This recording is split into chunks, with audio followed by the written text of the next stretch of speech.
So, hello everyone, and a very good evening to all of you. Welcome back once again to another session of PMI analysis from the Hindu, where we are going to do the PMI analysis, that is the pre mains interview analysis of all the important and all the relevant articles from today's Hindu newspaper. All right, so let's begin with the session without any delay, and let me tell you in brief about what is the meaning of PMI analysis.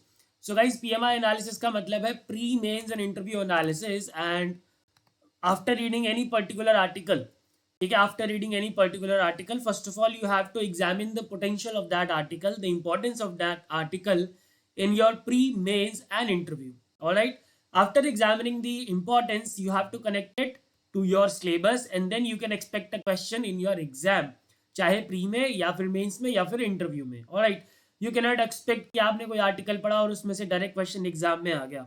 And for this PMI analysis, I am here for you. These PMI analysis will definitely change the way जिस तरीके से आप Hindu newspaper या कोई और newspaper पढ़ते आए हैं. Alright, so let's begin with the very first article from the editorial. Very important article, I would say.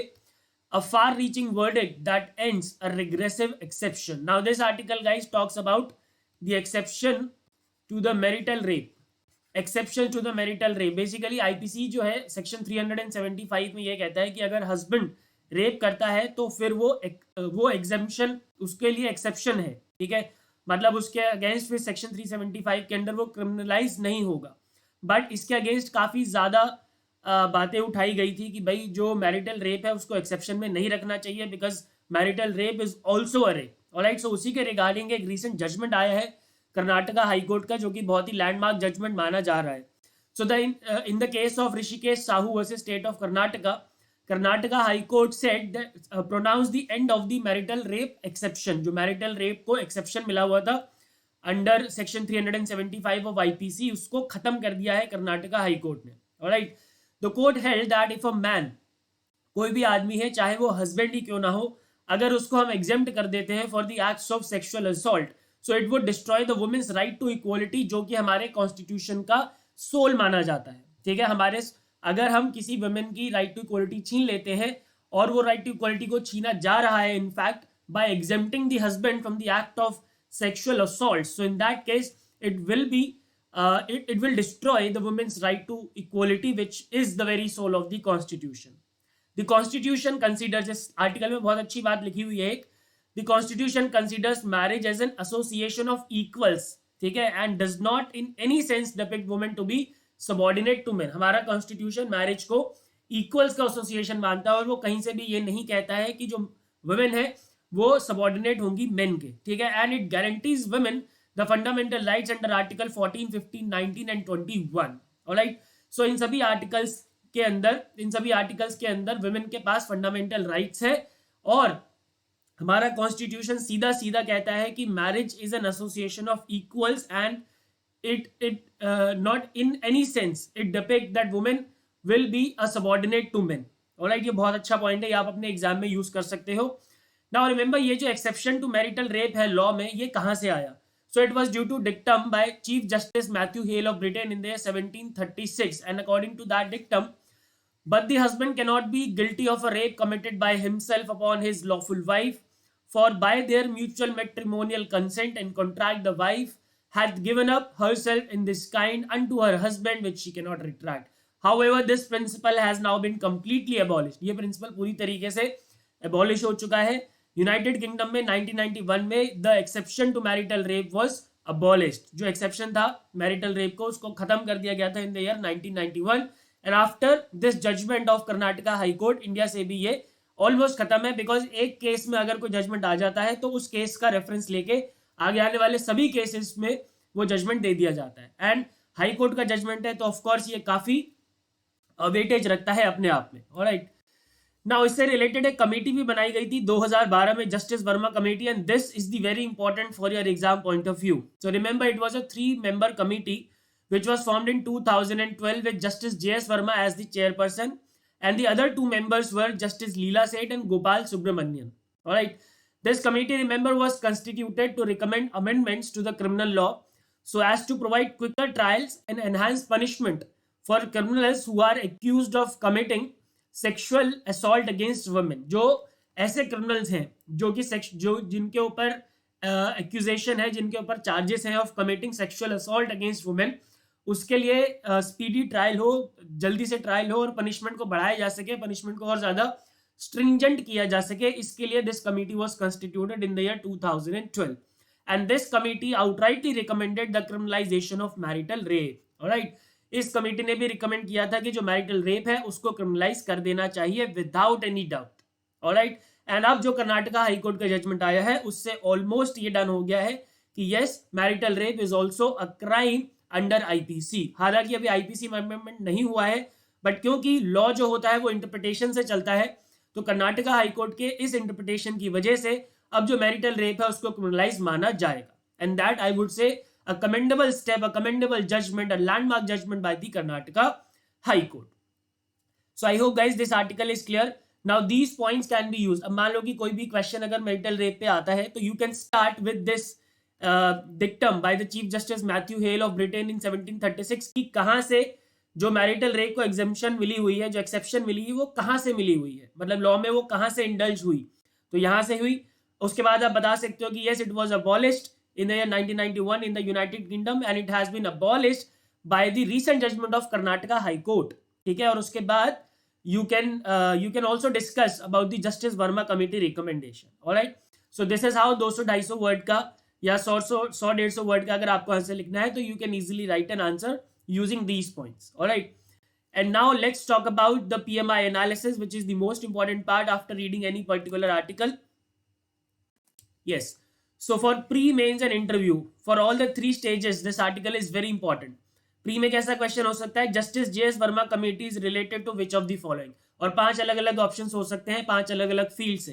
तो Justice J S Verma committee is related to what, it is related to quicker trials and enhance punishment for those criminals who are accused of sexual assault against women, या फिर similarly एक simple line भी हो सकती है, for enhancing punishment of criminals who are accused of sexual assault against women. Alright, so इस तरीके से 5 आपकी अलग अलग हो सकती है। मान लो कि एक स्टेटमेंट आ गई it is for water resources, ठीक है, या फिर एक स्टेटमेंट आ गई let's say it is for कोई किसी और तरीके के, या मान लो पेंशन फंड के लिए आ गई, it is for enhancing the, it is for जो हमारा इंश्योरेंस सेक्टर है या पेंशन सेक्टर है उसको स्ट्रेंथन करने के लिए है। तो 5 अलग अलग स्टेटमेंट्स हो सकती है, 5 अलग अलग पर्पसेस हो सकते हैं, 5 अलग अलग फील्ड्स हो सकते हैं, and out of which the correct answer would be what, जो हमारा सेक्सुअल असॉल्ट वाला स्टेटमेंट होगा। ऑलराइट, नाउ मेंस में इसका काफी ज्यादा रेलेवेंस है, GS2 जिसमें सोशल इश्यूज हमारा एक टॉपिक आता है, and the question can be like this, a man is a man, an act is an act, rape is a rape, be it perform by a man the husband on the woman the wife, discuss in the light of recent judgement of Karnataka High Court. तो basically आपको इसमें marital rape के बारे में बात करनी है, ठीक है, किसके बारे में बात करनी है, मैरिटल रेप के बारे में बात करनी है। तो शुरुआत आप वहीं से करेंगे कि मैरिटल रेप क्या होता है, और उसके बाद उसको एक्सेप्शंस जो मिली हुई है हमारे आईपीसी में वो किसकी वजह से मिली है, वो लॉ में कैसे इंकलकेट हुआ, ठीक है। उसके बाद आप बता सकते हो कि कैसे उसको खत्म किया गया all over the world, and justice J S Verma, and finally जो हमारा कर्नाटका हाईकोर्ट का जजमेंट है आप उसकी बात कर सकते हो, and finally you can conclude your answer. Alright, and interview में question can be like this, what are your views on marital rape, should it be criminalize, क्या वो क्रिमिनलाइज हो जाना चाहिए। नाउ इस तरीके का क्वेश्चन सॉरी आपका दिमाग चेक करने के लिए पूछा जाता है कि आप की जो थॉट है वो किस तरीके के हैं। अब मान लो कि इस केस में आप कहते हो कि नहीं जी मैरिटल रेप जैसा तो कुछ नहीं होता, तो ठीक है, वहीं पे आपको जज कर लिया जाएगा कि इस आदमी का दिमाग जो है वो गलत तरीके से चल रहा है। ऑलराइट, तो इस तरीके का आंसर कभी मत देना, पॉजिटिव आंसर होने चाहिए हमेशा, इंटरव्यू में पॉजिटिव अप्रोच होना चाहिए। अगर आप किसी चीज को नकार भी रहे हो तो उसके रिस्पेक्ट में आपके पास पॉजिटिव पॉइंट्स होने चाहिए कि ठीक कि मैडम या सर मैं इसलिए इसके फेवर में नहीं हूं। Alright, so I hope guys the PMI analysis of this article is clear. Let's move ahead to another article.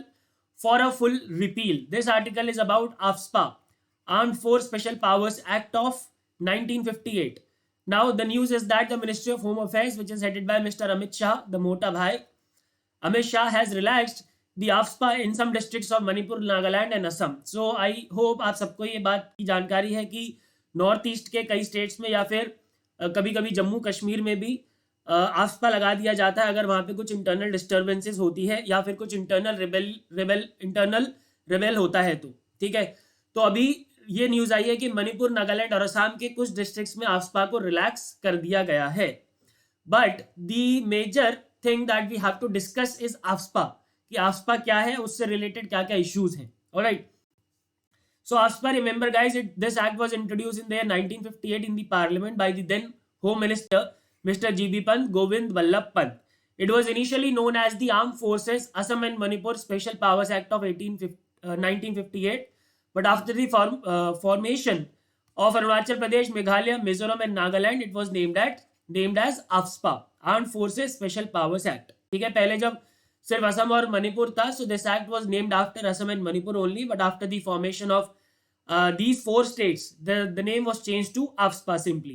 ठीक है, Armed Forces Special Powers Act. All right. Now, what are the powers which are given to the armed forces and the central armed police forces under this act?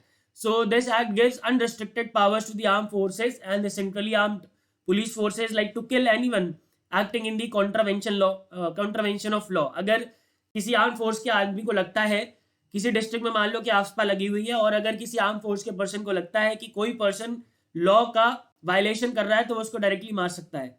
Then to arrest anyone without warrant, बिना warrant के किसी को भी arrest किया जा सकता है. And to search any premises without a warrant and with protection from prosecution and legal suits. ठीक है नहीं, अगर वो किसी जगह वो बिना वारंट के किसी जगह को सर्च भी कर सकता है, और ये जो उसका एक्शन है that is protected from prosecution and legal suits. Alright, so these are some of the unrestricted power which are given to the armed forces and central armed police forces under the AFSPA. All right, now what are the issues involved with this AFSPA? Number one, human rights violation का बहुत बार issue उठा है. The exercise of unrestricted powers by armed forces has often led to the allegations of fake counter and other human rights violations. अभी कुछ time पहले नागालैंड में 13 civilians को मार दिया गया था अंडर AFSPA, जिसकी वजह से बहुत सारा कंट्रोवर्सी उठा था कि भाई ये तो फेक एनकाउंटर है.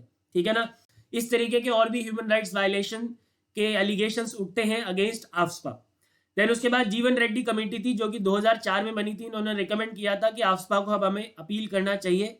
And not only this, the second ARC committee had also recommended the repeal of AFSPA. जो सेकंड ARC के रिकमेंडेशन के हिसाब से भी उन्होंने बोला था कि हमें AFSPA को अब जो है रिपील कर देना चाहिए. And Supreme Court in its judgement in 1998 case which was Naga people's movement of human rights versus Union of India upheld the constitutionality of the act. और उसमें सुप्रीम कोर्ट ने बोला था कि भाई देखो, कहीं पे भी लॉ एंड ऑर्डर मेंटेन करना है, या कहीं पे भी इंटरनल डिस्टर्बेंसेस हैं, या कहीं पे भी इंटरनल रेबेल हो रहा है, तो उसको कंट्रोल करने के लिए AFSPA की जरूरत है. And this act is constitutionally valid, इसमें कोई प्रॉब्लम नहीं है. So these are some of the issues involved with AFSPA.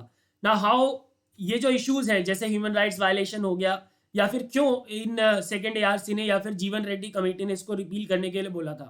देखो, ह्यूमन राइट वायलेशन के लिए हम ये कर सकते हैं कि हम पहले चीज तो गवर्नमेंट ये कर सकती है कि भाई अगर मान लो किसी स्टेट में किसी एक पर्टिकुलर डिस्ट्रिक्ट में या दो डिस्ट्रिक्ट के अंदर डिस्टर्बेंसेस है, तो उन्हीं डिस्ट्रिक्ट के अंदर AFSPA लगाया जा सकता है rather than putting AFSPA in the entire state. Number one. Number two, जो ह्यूमन राइट्स वायलेशन है, अगर कोई ह्यूमन राइट्स वायलेशन है तो उसका सेंट्रल गवर्नमेंट को चेक रखना पड़ेगा कि ज़्यादा से ज़्यादा कि ह्यूमन राइट्स वायलेशन ना हो रहा हो.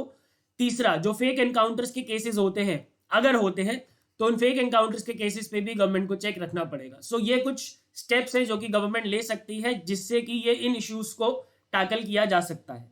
Alright, so I hope guys AFSPA is clear, and AFSPA से related कोई question आएगा तो I hope you would be able to write a decent answer. And now let's move ahead to the PMI analysis, which is the most important part.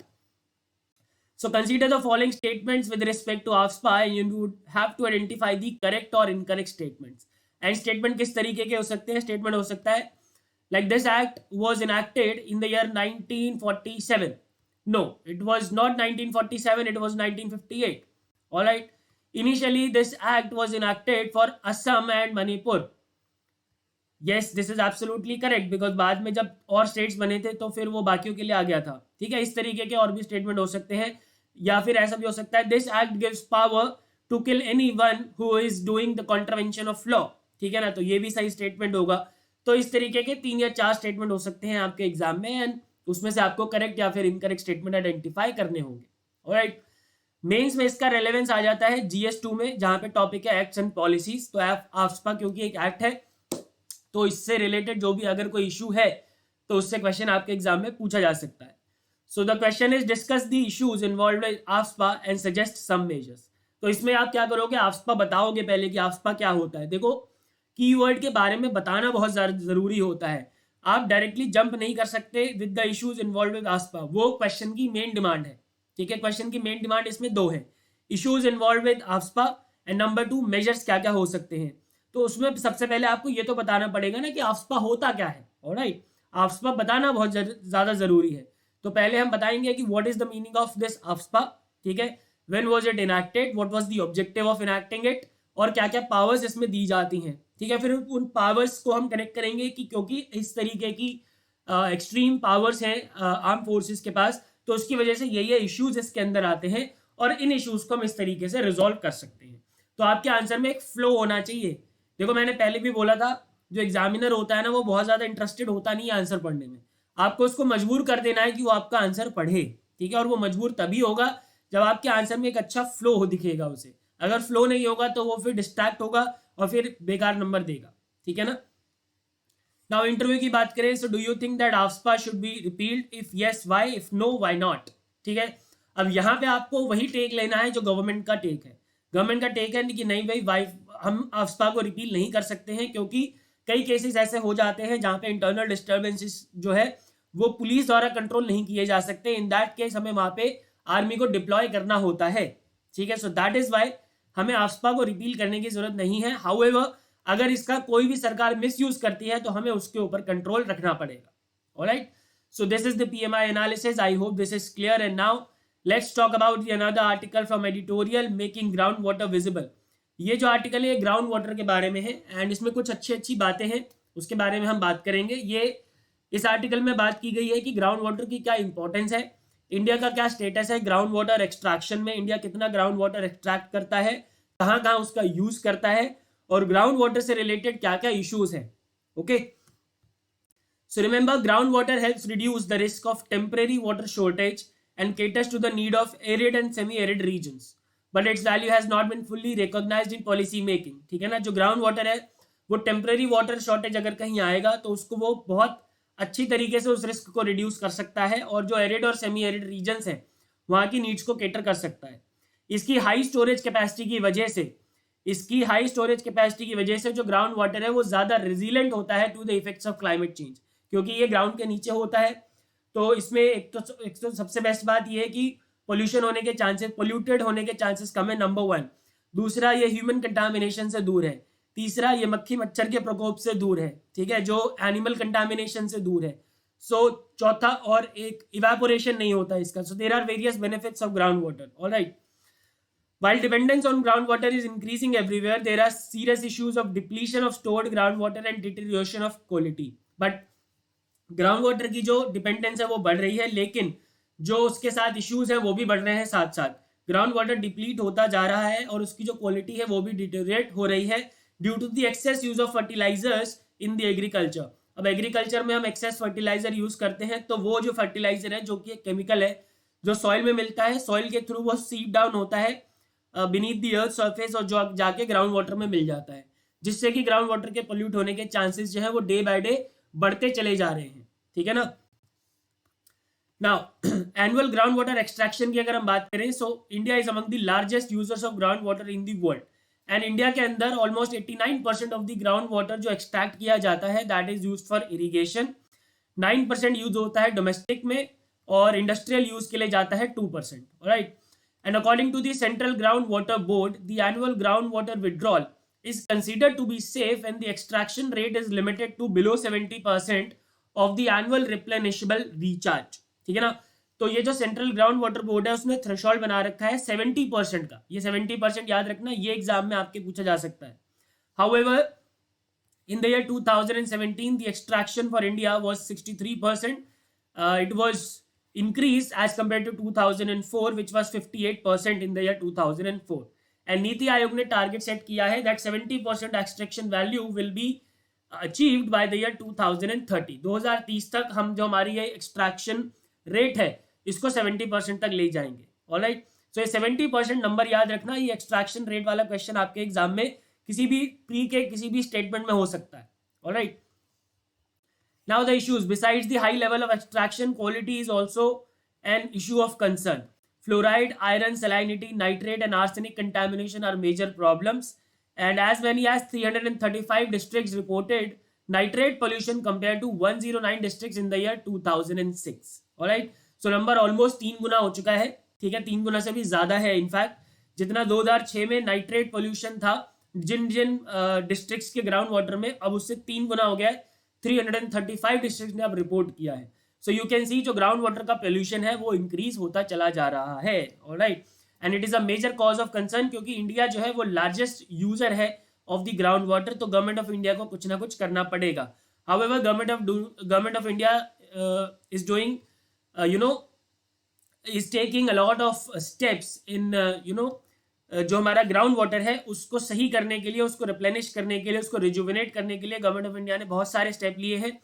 Like for example जल जीवन सिंचाई योजना है, प्रधानमंत्री कृषि सिंचाई योजना है, एक्सेट्रा एक्सेट्रा। और इसके बाद अभी नेशनल वाटर पॉलिसी का ड्राफ्ट भी कुछ टाइम पहले आया था जो कि फाइनल होना बाकी है बस। उसके बाद आई बिलीव कि जो ग्राउंड वाटर का रिप्लेनिशमेंट है वो और ज्यादा इनहांस हो जाएगा।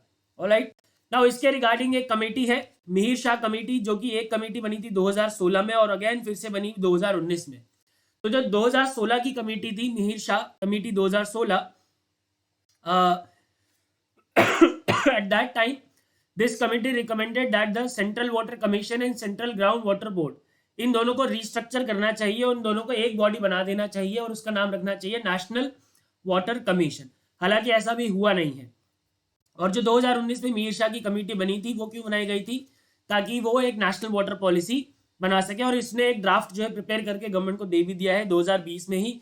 बस ये फाइनल होना बाकी है। फाइनल होते ही we will have a new national water policy, और डेफिनेटली नेशनल वाटर पॉलिसी के क्लियर होने के बाद उसमें से आपके मेंस में एक क्वेश्चन जरूर बनने वाला है।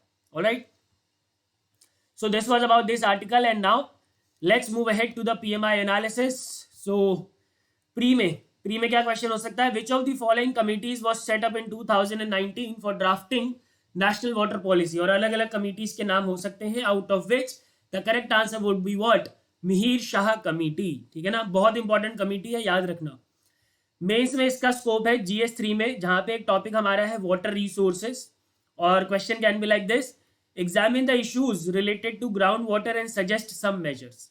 तो ग्राउंड वाटर क्या होता है फिर बताएंगे, ग्राउंड वाटर के बेनिफिट्स बता देंगे, ग्राउंड वाटर क्यों हमारे लिए जरूरी है, फिर उससे रिलेटेड इश्यूज बता देंगे, और फिर फाइनली हम उसके मेजर्स पे आ जाएंगे। ऑलराइट, सो सारी चीजें ऑलरेडी हमने कवर कर ली हैं हमारे इस आर्टिकल के थ्रू। ऑलराइट, एंड इंटरव्यू में डायरेक्टली रेलेवेंट नहीं है, लेकिन अगर कहीं पे अगर आपने खुद ही अपने मुंह से ग्राउंड वाटर की चर्चा कर दी तो इन दैट केस आपके सामने ग्राउंड वाटर से रिलेटेड क्वेश्चन पूछा जा सकता है। या फिर अगर कोई आपके इंटरव्यू के टाइम अगर ग्राउंड वाटर हॉट टॉपिक है तो इन that case also the question can be asked, and in that case आपको तैयार रहना पड़ेगा इन सभी पॉइंट्स के साथ जो भी हमने अभी डिस्कस किया। Alright, so now let's move ahead to another article which is about the near field communication technology. Near field communication technology क्या होती है, और गूगल पे जो यूपीआई में टैप टू पे फीचर लेके आ रहा वाला है उसके रिलेटेड बात हुई है इसमें, और ये टेक्नोलॉजी कितनी सेफ है उसके रिलेटेड भी इस आर्टिकल में बात हुई है। बहुत इंपॉर्टेंट आर्टिकल है with respect to science and technology part from the syllabus. ठीक है ना, बहुत ही ज्यादा इंपॉर्टेंट है, क्वेश्चन पूछा जा सकता है एग्जाम में। Alright, so let's talk about, first of all let's talk about what is NFC, near field communication technology होती क्या है। So remember guys, it is a short range wireless connectivity technology जो कि एनएफसी इनेबल्ड डिवाइस को enable करता है कि वो आपस में कम्युनिकेट कर सके। ठीक है ना, so it allows NFC enabled devices to communicate with each other. Now, what is the purpose of this communication? So, it allows to transfer information quickly and easily with a single touch, thereby enabling to pay the bills, to exchange the business card, to download the coupons, or to share any document. Alright, so there are various usages of this NFC technology. This transmits data through electromagnetic radio fields. Now, this is very important. They can ask you that which type of rays or waves are used in NFC. So the answer would B electromagnetic waves, ठीक है ना, electromagnetic waves का इसमें इस्तेमाल होता है।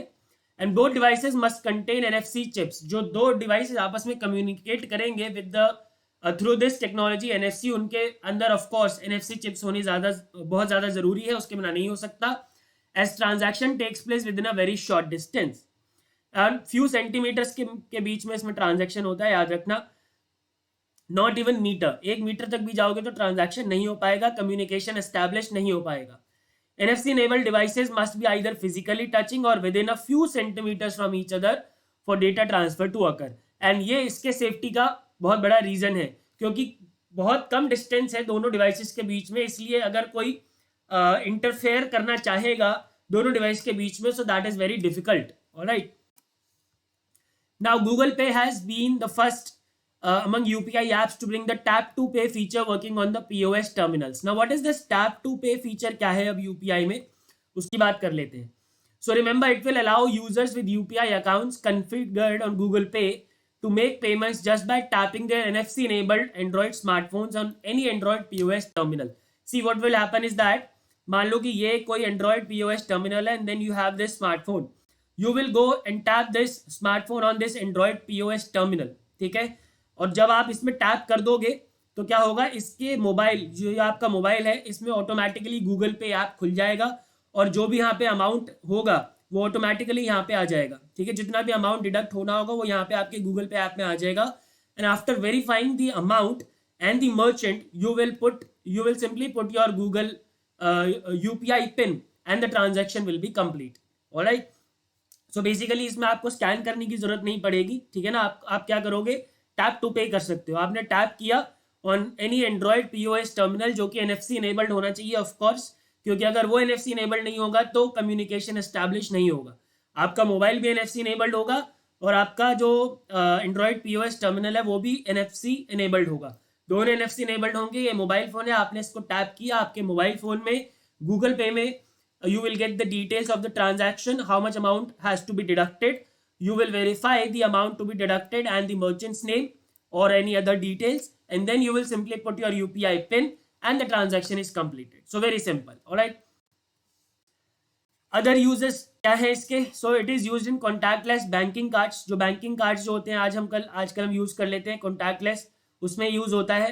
monitoring inventory and sales, preventing auto theft, keeping tabs on library books and running unmanned toll booths, ठीक है ना। It has also an application in healthcare to monitor patient stats through NFC enabled wristbands. wristband, आपके हाथ में कोई एक band बांध देंगे जो कि NFC enabled होगा, जिसके अंदर सारी डिटेल्स होंगी, और दूसरे NFC enabled डिवाइस से जब आप उसको टैप करोगे तो आप जो भी आपका जो सामने वाला पर्सन होगा उसके पास सारी डिटेल्स आपकी आ जाएंगी। And it is also used in wireless charging too. Alright, so these are some other uses, ये भी आपको पता होने चाहिए। Alright, and now is this technology safe, क्या ये टेक्नोलॉजी सेफ है? सो यस, अभी तक माना जाता है कि टेक्नोलॉजी सेफ है, क्योंकि दोनों डिवाइसेस जो कि NFC इनेबल्ड है, जिनके थ्रू ट्रांजैक्शन हो रहा है, उनके बीच का जो डिस्टेंस है वो बहुत कम है, फ्यू सेंटीमीटर्स है, and this makes it difficult for the attackers to record the communication between the devices. दोनों डिवाइसेस के बीच में जो कम्युनिकेशन हो रहा है उसको रिकॉर्ड करना बड़ा मुश्किल है अटैकर्स के लिए और हैकर्स के लिए, compare to other wireless technologies which have a working distance of several meters. The users of NFC enabled device determines by the touch gesture which entity the NFC communication should take place with. जब तक मैं उसको touch नहीं करूंगा तब तक वो किसी दूसरे NFC communication NFC enabled device की तरफ जाएगा ही नहीं। जब तक कि मैं टैप नहीं कराऊंगा किसी भी NFC enabled डिवाइस से, तब तक कम्युनिकेशन एस्टैब्लिश नहीं होगा, और जब तक कम्युनिकेशन एस्टैब्लिश नहीं होगा बिना टैप किए तो उस पर अटैक करना थोड़ा सा डिफिकल्ट है। Alright, so that's why this NFC technology is quite safe. So I hope this article is guys clear, and now let's move ahead to the PMI analysis, the very important part. So pre-mate is important. Consider the following statements with respect to NFC technology and you have to identify the correct and incorrect statement. अब statements जो हो सकते हैं इसके uses के regarding हो सकते हैं, इसमें जो wave यूज हो रही है उसके रिगार्डिंग हो सकते हैं, इसकी फुल फॉर्म के रिगार्डिंग हो सकते हैं, and the very first NFC enabled phone किसने बनाया, नोकिया ने बनाया, उसके रिगार्डिंग हो सकता है। Alright, so do remember this fact also. And mains में it has too much importance in the science and technology. ठीक है ना? So the question is can be like this: how will the NFC technology work in recently launched tap to pay feature in UPI? Is this technology safe? Examine. तो ये जो recent feature UPI में आ रहा है tap to पे का, उस पे बेसिस ये क्वेश्चन हो सकता है, तो बहुत इजीली आप समझा सकते हो, अभी अभी हमने पढ़ा. ठीक है, सबसे पहले इसमें आपको बताना है कि NFC क्या है. ठीक है, दूसरा फिर आपको ये बताना है कि किस तरीके से NFC का इस्तेमाल हो रहा है this tap to pay feature, और उसके बाद आपको बताना है कि ये टेक्नोलॉजी सेफ है तो क्यों. ठीक है ना? तो आपको एग्जामिन करना है और बहुत ही आसानी से एग्जामिन कर सकते हो. सारे पॉइंट्स हमने ऑलरेडी डिस्कस कर लिए हैं. एंड इंटरव्यू में they can directly ask you what do you understand by NFC technology. तो जो जो चीज़ें अभी हमने पढ़ी सारी ही पढ़ ली हैं NFC के बारे में. आई थिंक कुछ भी नहीं छूटा है. तो और अगर कुछ छूटा भी है तो आपको PhD तो करनी नहीं है NFC टेक्नोलॉजी में. जर्नलिस्ट एग्जाम है UPSC का, तो इतना काफ़ी है आपके लिए. Alright. And now moving ahead to the next article, new accessibility guidelines to use universal design approach. So government of India has prepared a draft on new accessibility guidelines. Now this accessibility guidelines is for the uh, these guidelines will enable the better accessibility to all the person with disabilities across the country. All right, so let's talk about this. These are some of the key points from this article. After that, we will move ahead to other important points that we have to discuss, which is important from the exam point of view. So the center will soon notify the latest version of guidelines and standards for accessibility. The draft, which is Harmonized Guidelines and Standards for Universal Accessibility 2021, has been prepared by IIT Roorkee and National Institute of Urban Affairs, which is a think tank under the Ministry of Housing and Urban Affairs. Okay, तो ये याद रखेंगे कि किसने prepare किया है draft, कौन सी ऑर्गेनाइजेशन ने. The harmonised guidelines provide a conduit for the government and private construction agencies to incorporate measures for universal accessibility during all stages of construction. Alright, so these are important points from this article that government will soon come up with these guidelines which will definitely enhance the accessibilities of the infrastructure to the disabled persons. All right. Now इसके related क्या क्या important points है? तो the person with disabilities, equal opportunities, protection of rights and full participation act of 1995 इसके अंदर provide किया गया है for non discrimination in transport and in the built environment. However, this act has been replaced by the 2016 act, but yes, इसमें given था.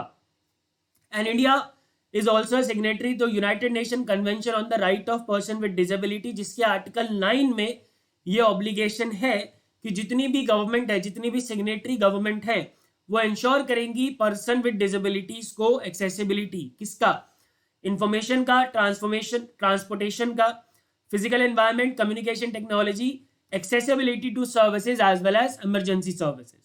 All right. And now what government of India is doing for enhancing the accessibility to the PWDs. So we have a very beautiful program which is Accessible India campaign. This was launched in 2015 on International Day of Person with Disabilities with 3 components: built environment accessibility, transport system accessibilities, and information and communication ecosystem accessibilities. And there are various targets under this Accessible India campaign, which is to be completed by the year 2000, by the month of June 2022. So the जो target date है वो बहुत पास है इसकी. So let's see कि target complete होंगे कि नहीं. And these are some of the important targets: converting 50% of all the government buildings of national capital and all the state capitals into fully accessible buildings, ensuring 50% of railway stations in the country are fully accessible to the PWDs, ensuring 25% of government-owned public transport carriers in the country are fully accessible, ensuring that at least 50% of all public documents issued by the central government and state governments are accessible to the PWDs, training and developing 200 additional sign language interpreters, ensuring 25% of all public television programs aired by government channels will meet these standards by the month of June 2022. And of course, conducting accessibility audit of 50% of all government, whether it is central government or any state government websites, and converting them into fully accessible websites by the target month. All right. So अगर ये सारे target याद नहीं भी होते हैं तो कोई प्रॉब्लम नहीं है, अगर आपको 2-3 टारगेट भी याद है तो वो आप अपने मेंस के आंसर में लिख सकते हो, वो ही काफी अच्छा सपोर्ट कर देंगे आपके आंसर को। Alright, so I hope guys this article is clear and now let's move ahead to the PMI analysis. काफी ज्यादा इंपॉर्टेंट है ये आर्टिकल और इसमें से क्वेश्चन बन सकता है, डायरेक्टली क्वेश्चन बन सकता है एक्सेसिबल इंडिया कैंपेन से, और क्वेश्चन हो सकता है that it was launched in 2014, no it was launched in 2015, question is statement. And targets पे हो सकता है कि कब तक इसके टारगेट्स को कंप्लीट करना है, तो June 2022 is the target year and month, ठीक है। इसके अलावा it is being implemented by ministry of social justice and empowerment, so ये स्टेटमेंट भी सही होगा, ठीक है। तो इस तरीके के 3-4 स्टेटमेंट हो सकते हैं आपके एग्जामिनेशन में, जिसको कि आपको करेक्ट या इनकरेक्ट बताना होगा। ऑलराइट, एंड मेंस की बात करें तो GS2 सोशल इश्यूज में इसका काफी ज्यादा रेलेवेंस है, and the question can be like this: accessibility is not an option, it is a necessity and should be mandatory to transcend all forms for age, ability and gender. Elaborate.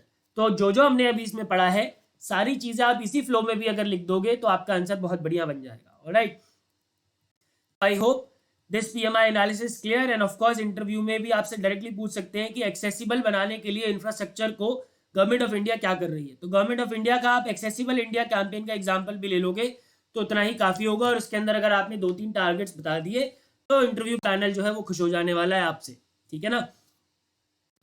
And now the last article for today.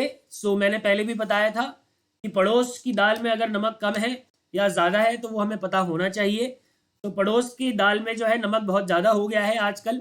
तो हम सब ने discuss किया था कि इमरान खान के against no confidence motion move होने वाला है, और आई थिंक 4 तारीख यानी आज ही वोटिंग होनी थी, उससे पहले ही इमरान खान ने वहाँ की जो पार्लियामेंट थी उसको डिसॉल्व कर दिया, ठीक है ना। तो यही इशू है, अब इसके खिलाफ सुप्रीम कोर्ट में इसकी कॉन्स्टिट्यूशनैलिटी के ऊपर काफ़ी ज़्यादा अपील फाइल हुई है, तो देखना है कि वहाँ का सुप्रीम कोर्ट क्या कहता है। ऑलराइट, सो यही है इस आर्टिकल में, डिटेल में जाने की जरूरत नहीं है, एग्जाम में कोई क्वेश्चन नहीं आएगा, पीएमआई एनालिसिस की भी जरूरत नहीं है, तो अपना टाइम वेस्ट नहीं करना है ऑन एनी इररेलेवेंट आर्टिकल। मैंने पहले भी आपको कई बार वार्न किया है कि please don't waste your time on any irrelevant article. Alright, so guys, that's it for the session today, and if you want to have the all round preparation you can download the Anuj Jindal app from your Google Play Store, where you can get the daily GK and quizzes, all the exam updates, live video sessions, monthly GK magazine, past your papers, proper strategy, etc, etc, etc, everything related to examination you can get at one stop, that is this app. All right, and I'll see you in the next session tomorrow. Goodbye, take care, and God bless.